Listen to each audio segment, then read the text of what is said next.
vous présente quelqu'un, je ne sais pas s'il a le code, Laurent Barra, qui a des choses à vous dire. Bonjour Annie Dupéret, Bonjour. bonjour. Je ne sais pas qu'il- s'il est très bien non plus.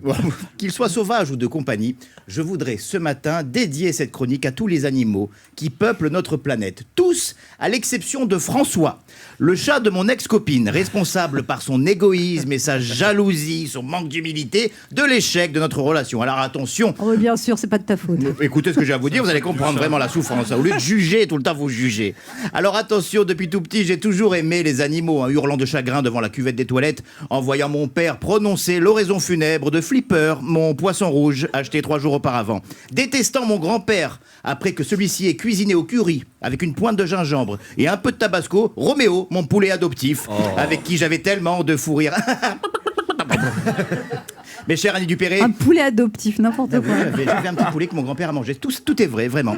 Mes chers Annie Dupéret, s'il vous fallait une 71e histoire vraie racontant la fusion entre un animal et un être humain, ma relation houleuse avec François n'aurait jamais été retenue. Car mon ex-petit ami faisait partie de cette catégorie de personnes très inquiétantes, au même titre que mon père, avec son chien, qu'il appelait affectueusement son deuxième fils, c'est très vexant, qui parlent à leurs animaux de compagnie en leur posant des questions ouvertes. Elle est où ta babale? Elle était bonne la pâtée? Papa, c'est un chien.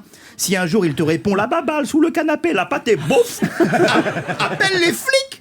Faut intervenir. Oui, je vous l'avoue, Annie Dupéret, j'ai au fil de ces 3 longues semaines de relation avec mon ex développé des envies d'homicide volontaire envers François, tellement agaçant avec sa façon de souffler dès qu'il m'apercevait. Tellement provocateur quand il venait se frotter à moi alors que je suis allergique aux poils de chat. J'ai haï François autour de qui tout devait tourner. J'ai haï François dont la photo était le fond d'écran du téléphone de mon ex. Mais en lisant votre livre, j'ai compris l'importance que tiennent les animaux dans notre vie et que leur amour pour nous n'a pas de limite. Je n'ai plus jamais revu François ni mon ex, mais si je vous avais lu à cette époque, j'aurais tout fait pour que tous les 3, nous formions une famille formidable.